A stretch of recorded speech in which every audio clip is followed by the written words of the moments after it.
বাবা মশাই, ব্রাহ্মণরা এসে গেছেন, আমি তাদের ভেতরে বসিয়েছি। বাবা মশাই, আপনি ওদিকটা দেখুন, এখানে তো বিস্তর কাজ। আমরা তবে আসি। এসো বাবা, সাবধানে যেও। দুর্গা দুর্গা।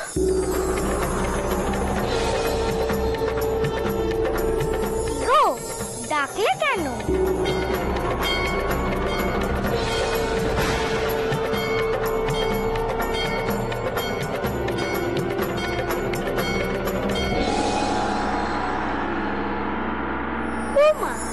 এটা হাসার কি হলো? ও মা, ও তো ঠিক কথাই কয়েছে, যে উমা সেই তো দুর্গা।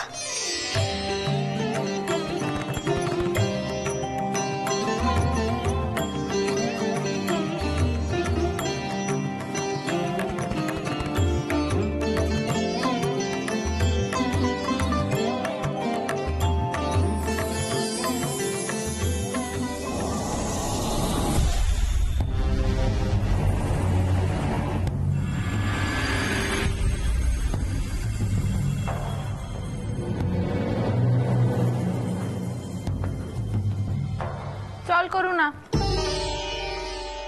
নাড়ু পাকাতে হবে, আয়।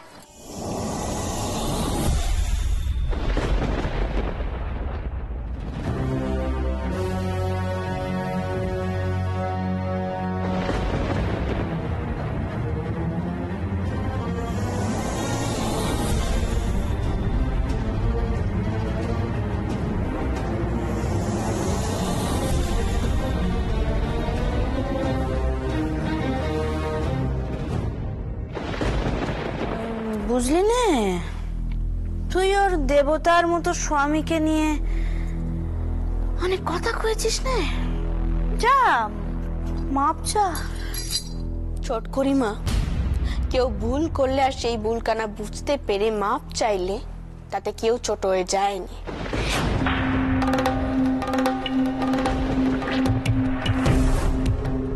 নায়েব মশাই, নায়েব মশাই কোথায় গেলেন? কোথায় ডাকছিলে ছোট বউরানী? হ্যাঁ বলি, বোধনের সব আয়োজন হয়ে গেছে তো? হ্যাঁ হ্যাঁ, সব ব্যবস্থা হয়ে গেছে। বেশ বেশ। ওমা, তোমরা বুঝি বেল পাতা নিয়ে এসো? তা দেখি বাসা বেল পাতাগুলো।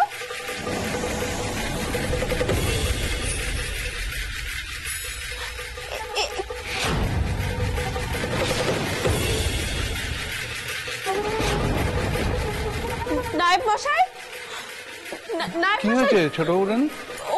ওরা কারা? অমন করে চলেই বা গেল কেন? কাদের কথা বলছো?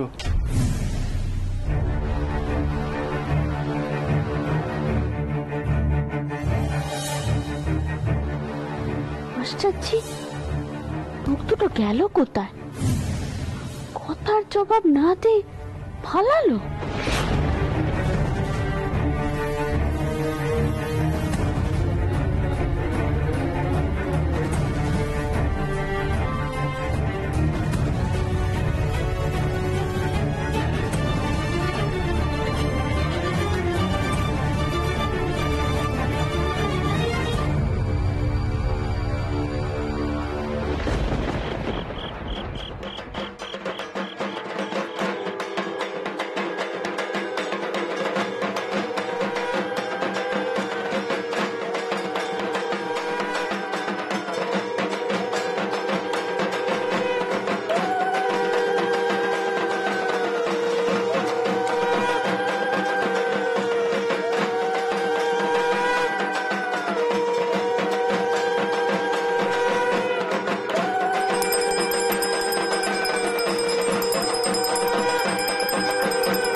কারা এসেছে? ওই যাত্রা দলের লোকেরা। ও, যাত্রা দলের লোকেরা এসে গেছে।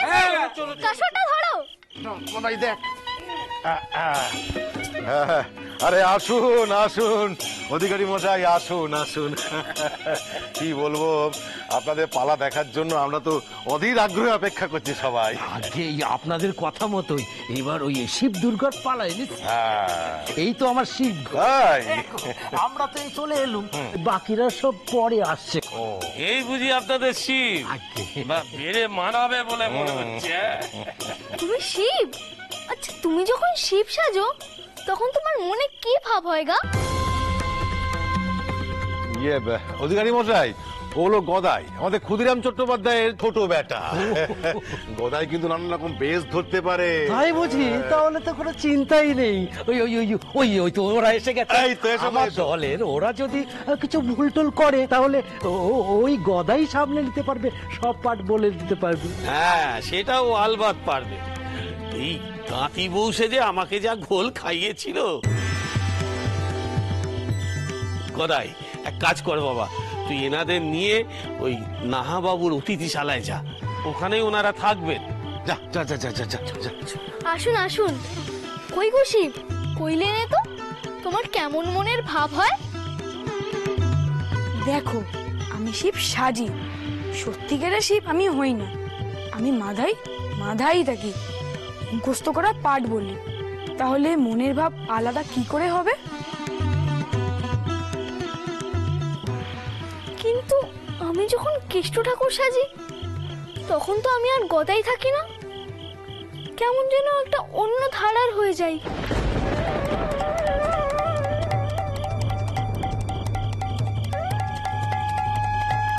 আমার এমনটা কেন হয়? কেন হয় এমনটা?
দাসমশাই, আপনাদের গৃহের সঙ্গে আমাদের যে বিবাদ হয়েছিল সেটা মিটে যাওয়াতে আমরা সত্যিই খুব খুশি হয়েছি।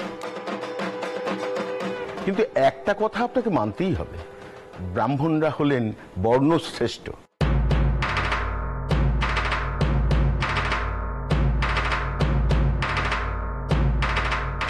তারা যা সিদ্ধান্ত নেন সমাজের সমস্ত শ্রেণীর পক্ষেই সেটা ভালো, এটা কিন্তু আপনাকে মানতেই হবে।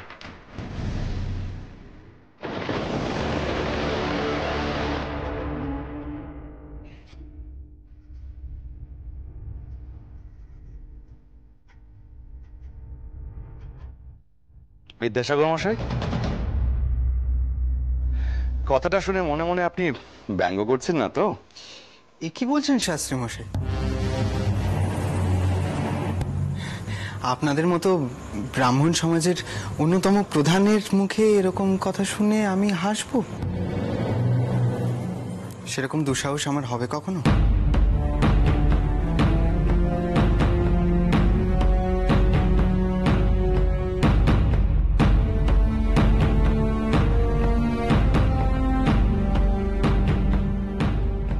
তবে হ্যাঁ, ব্রাহ্মণ সমাজকে বর্ণশ্রেষ্ঠ বলায় আর সবার মঙ্গল কামনায় আপনাদের উদ্বেগ শুনে আমার একটু হাসি পেল বটে।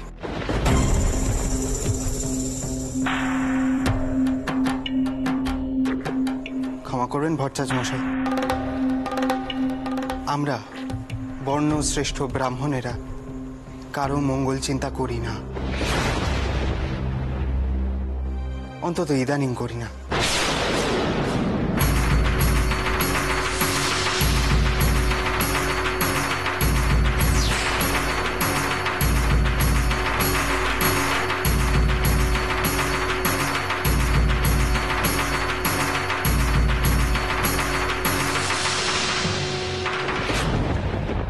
আমরা বর্ণশ্রেষ্ঠ ব্রাহ্মণেরা কারো মঙ্গল চিন্তা করি না, অন্তত ইদানিং করি না।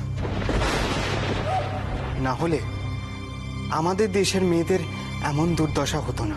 কি বলতে চাইছেন আপনি বিদ্যাসাগর মশাই? যদিও না বোঝার মতো কিছু বলিনি, তবু বলছি। আজ দেবীর বোধন হচ্ছে, আমরা সেই শক্তিকে জাগ্রত করছি যিনি অসুর বধ করেন।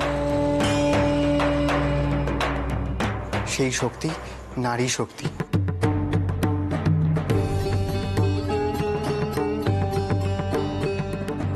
অথচ আমাদের চারপাশে দেখুন, চারিদিকে দেখুন আমাদের মেয়েদের কি দুর্দশা।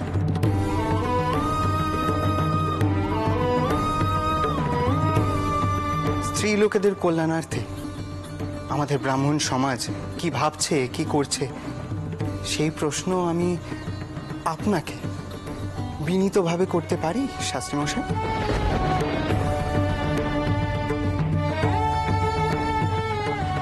আমার ওই একই প্রশ্ন বিদ্যাসাগর মশাই, তবে মুখ ফুটে করার জো নেই, না হলে একটা হইচই শুরু হয়ে যেতে পারে।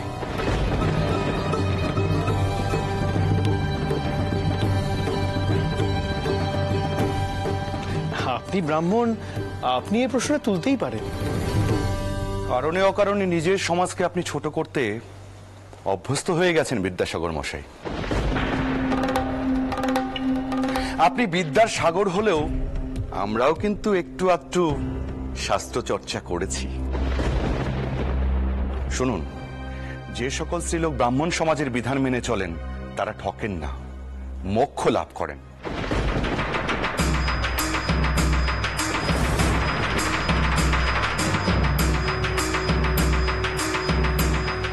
এটা তো আপনি মানবেন না, কিন্তু শাস্ত্র এই কথাই বলে। সমাজ মেয়েদের জন্য আর কি করবে? সমাজে মেয়েদের পুজো করতে হবে নাকি?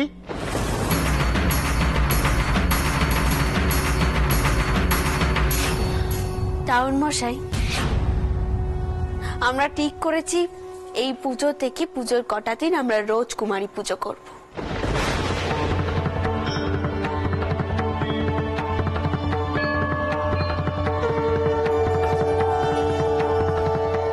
রোজই কুমারী পুজো মানে? কিছু মনে করো না, কুমারী পুজো তো নবমীর দিন হয় এ বাড়িতে, মানে এতকাল ধরে তো সেই নিয়মই চলে এসছে। তুমি কি এবার পুজোর নিয়ম নিষ্ঠেও সব পাল্টে দেবে নাকি? সেই বিধানই নেওয়া হচ্ছে ছোট করিমা। আচ্ছা টাউন মশাই, এই পুজো থেকে যদি আমরা পুজোর কটা দিন রোজ কুমারী পুজো করি তাহলে কি কোনো ক্ষতি হবে? না না, ক্ষতির কোনো কারণ তো তেমন দেখছি না।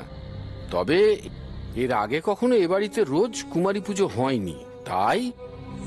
আর এখানে সমস্ত বড় বড় পণ্ডিত মশাইরা রয়েছেন, তারা যেমন বলবেন তেমন হবে। পিসিমা, আপনি নির্দ্বিধায় প্রতিদিন কুমারী পুজো করতে পারেন।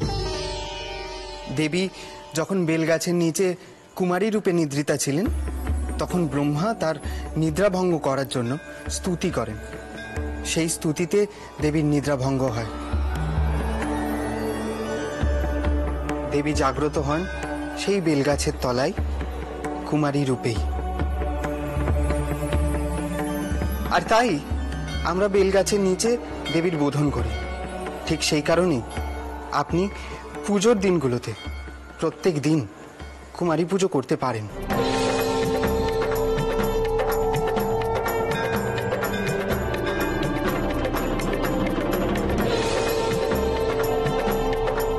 কি শাস্ত্রী মশাই, আমি কিছু ভুল বললাম? তবে আপনাদের মনে হতেই পারে মেয়েদের পুজো একটু বেশি হয়ে যাচ্ছে, এতে সমাজ ধ্বংস হতে পারে, তাই না?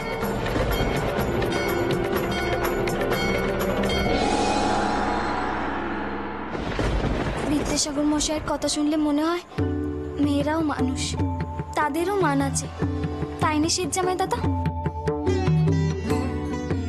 এমন মানুষ যদি ঘরে ঘরে থাকতেন।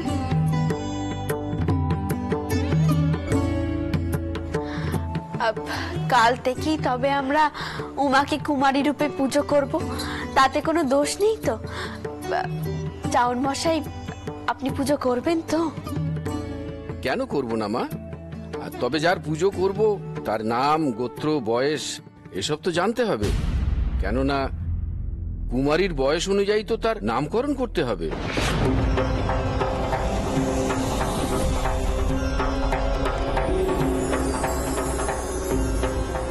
আর তার গোত্র না জানলে কি এত সব জানতে চাইছো তোমরা?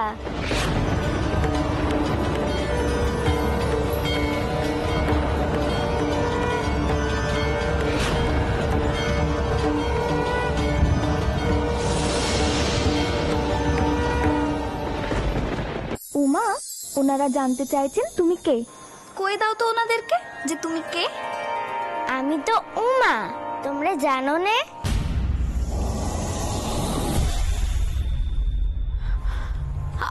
আসলে ও তো বড্ড ছোট, তাই ঠিক করে কইতে পারছেনি, কিন্তু আমার মন চাইছে আমি ওকেই কুমারী রূপে পুজো করব।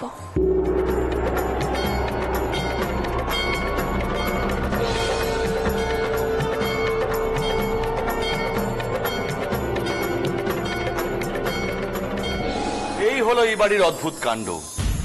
নাম পরিচয় গোত্রহীন বালিকাকে পুজো করতে হবে।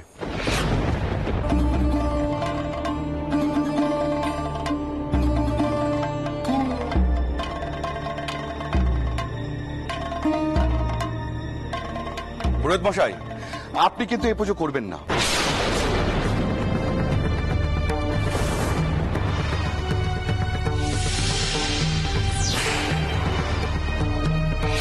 আপনি এক কাজ করুন দাসমশাই, আগে মেয়েটির পরিচয় জানার চেষ্টা করুন, তারপর। আমরা তো শুনেছিলাম কোথা থেকে এক বালিকাকে উদ্ধার করে নিয়ে আসা হয়েছে, তাই তো প্রশ্নটা থেকে যাচ্ছে।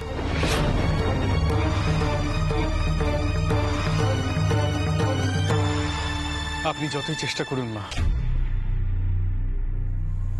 নারী শক্তিকে পুজো করা সম্ভব নয়।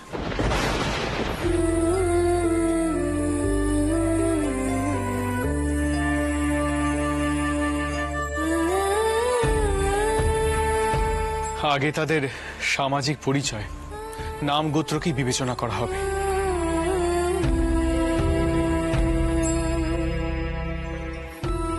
বললাম তো, কল্যাণ, মঙ্গল এগুলো বেশ বড় শব্দ, বিশাল তার ব্যাপ্তি।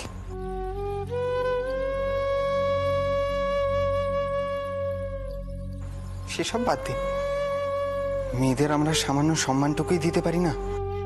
রানী, আমি বলি কি, এক্ষুনি কোনো সিদ্ধান্ত নেওয়ার প্রয়োজন নেই। শাস্ত্রী মশাই, আমরা দেখছি কি করা যায়। আর আপনারা আসুন, আপনাদের জন্য সামান্য জলযোগের আয়োজন করা হয়েছে। বাবা মথুর, ওনাদের নিয়ে যাও। হ্যাঁ বাবা মশাই, ওনারা সবাই পূজনীয়, সম্মানীয় মানুষ, যোগ্য সম্মান দিয়েই নিয়ে যাব।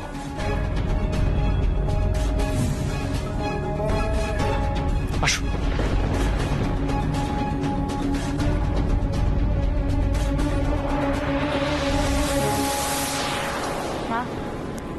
একটা অনুরোধ করবো তোমায়।